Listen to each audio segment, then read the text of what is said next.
I've said it before, I'm going to say it again. South Korea at the moment are just killing it with their car design, and that goes to show here in the Kia Sorento and the Hyundai Santa Fe as well, which we're going to talk about today. The question is, which one would you buy? I'm going to let you know which one I would buy based on the design. And Rosie is very interested in this video as well. As you can see, she's super excited about South Korean design, but not as excited that she needs to stay up on the desk. So these two share a lot of things in their build-up. They're basically the same car with a different shell. So we're gonna base this, as I always do on this channel, on the design. Which of these designs are the best one for me? The Kia Sorento and the Hyundai Santa Fe share the exact same powertrain, the base being a naturally aspirated 2.5 liter 4-cylinder with 191 horsepower and 181 pound-feet of torque.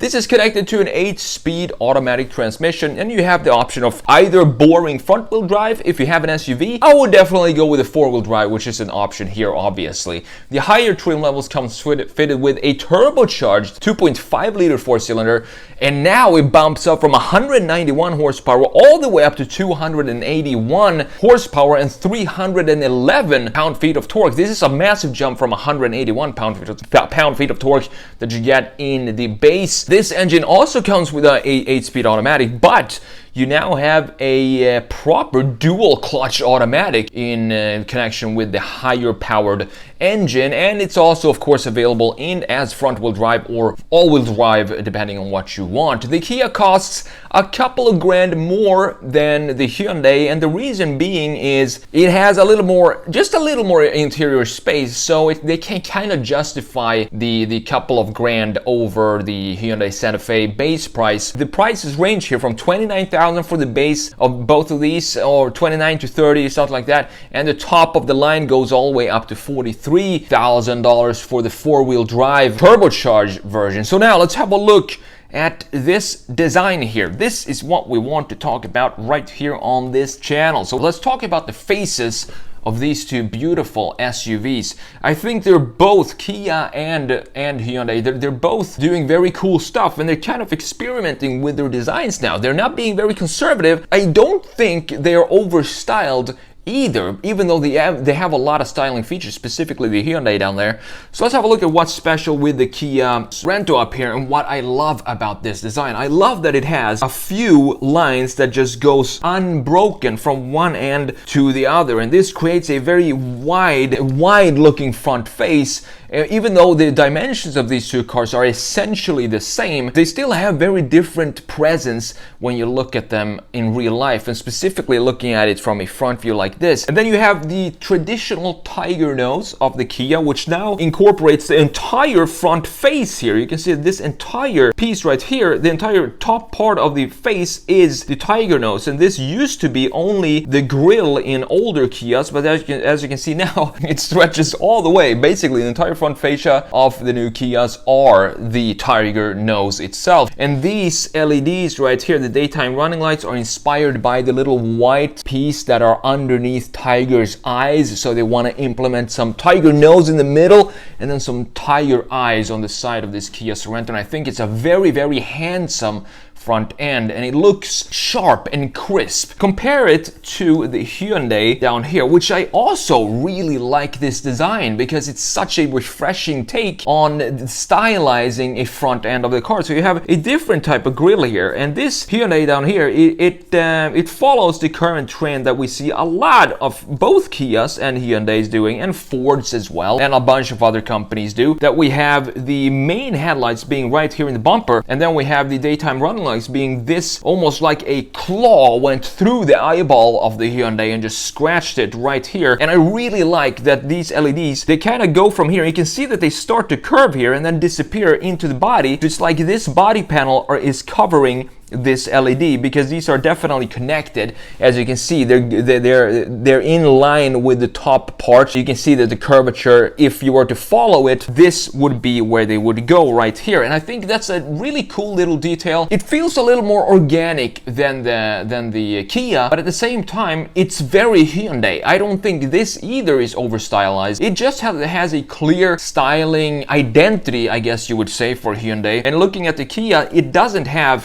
at the moment, very common feature that we have the headlights somewhere around here and then the daytime running lights here. You have the headlights at the traditional position, in this case up here, and then the daytime running lights at the bottom piece right here, which I think looks really good. I think both of these, as I said, look cool, but if I had to pick one, it's gonna have to be the Kia in this case. I like the more structured approach of the Kia Sorento. I think it looks more in line with what I like, my taste, my personal taste. I really like the fact that the headlights are sitting up here in the corner of the front fascia. It looks good. It gives it this wider stance. Then we have right here with the headlights sitting in the middle of the grille or in the middle of the front face. Another thing that I'm not so sure, I think I made a redesign of this, if I can remember correctly. I made a redesign, or at least I thought of making it. I'm not sure. You can go to the Sketch Monkey channel and check out the Sketch Monkey Santa Fe. Maybe that video will pop up. I don't really understand where these are going in relation to the rest of the face. They don't really connect to anything here. And another thing that kind of bothers me here is that this angle on this end point isn't connected to this angle either, or any other angle on the front fascia. So these feel, to me at least, they feel a little out of place. But it kind of makes it more interesting in a way, because it's not perfect. There are some imperfections here when it comes to the line flow, and this kind of makes it more interesting when you look at it that way. So let's have a look at the rear view here. And this is we have a lot to talk about here about the rear view. I'm going to try to make it quick and not make this into a 20-minute video. But as you can see right here, we have a very sharp and crisp design of the Kia up here. Very distinct lines, sharp, crisp, and not too many organic features here. And I also like the taillights here, even though they seem to be kind of out of place in this design, specifically with this second one just popping in a rectangular taillight right there. It makes for an interesting rear end that I haven't really seen before. But if we compare these two, you can see that the fundamentals are still the same. We still have this line right here, which is this line on the Hyundai, and then we have this line at the bottom on the Kia being this line on the Hyundai right there. And of course you have this line right here on the Hyundai being the baseline for the Kia. And shoulder lines, we can have a look at the stronger shoulder line right here of the Hyundai. Definitely sharper and a lot more organic and wavy. As you can see, the whole body is a lot more wavy, and these fenders around the wheel arches are also a lot more organic and fluid compared to the Kia. So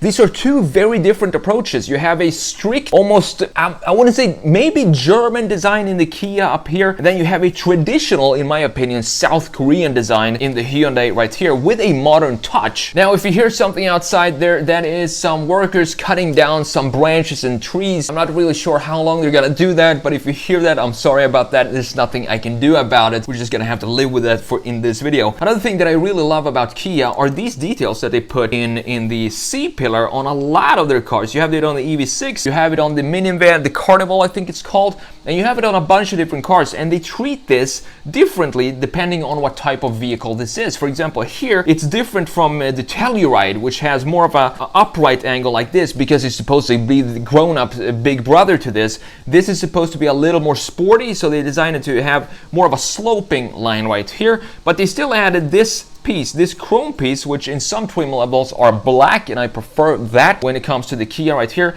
But this little piece still exists on pretty much every new Kia out there, and I think it's a cool little design detail that sets the trim around the greenhouse and the windows apart from the rest of the competition. Now, one problem that I have here with the Hyundai Santa Fe is the light bar, because this light bar right here, this feels forced. It feels very much out of place, and the reason for that is, if we have a look at how it looks like right here, it doesn't have any connection to the overall taillight here. It feels like it's just an afterthought that they thought maybe since everybody's doing light bars in the rear, we might just put one in there. It feels like a last minute decision. If it wasn't a last minute decision, I would want to have it be more connected and more in flow with the rear lights like this. So we see that it's part of the overall design, but right here, this just crashes right into the taillights here, and it doesn't make any sense to me. I think,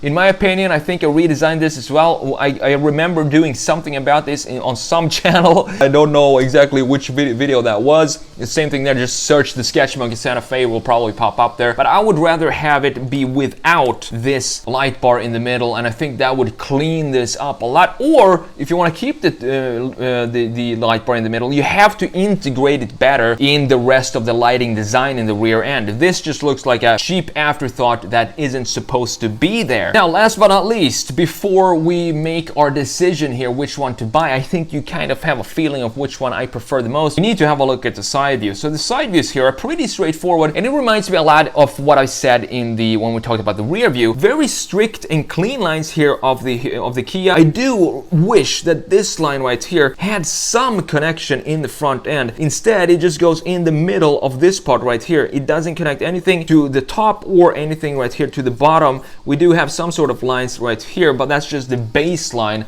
This belt line right here, or center line, it doesn't have any connection in the front end. That's kind of something that I wish they would have thought of, to just have one line that goes all around the car that you can follow with your eyeballs. Other than that, it's a very clean design, as I've said, with this strict greenhouse design and sloping rear. Compared to the Telluride, it looks a lot more sporty, and this is definitely the design I would prefer over the Telluride, even though I think the Telluride, with the right wheels, if you put some cool aftermarket wheels on the Telluride, it becomes a beast of a design if you just plant it correctly. I think the wheels look a little too thin from factory. On that doesn't matter what trim level you choose on the Telluride. If you have them a little bit beefier, it makes for a perfect stance on that car. This is what I really like on the Hyundai here. Look at this shoulder line, super sharp, super crisp, but at the same time very, very organic. Just look at all the reflections going on in this body right here.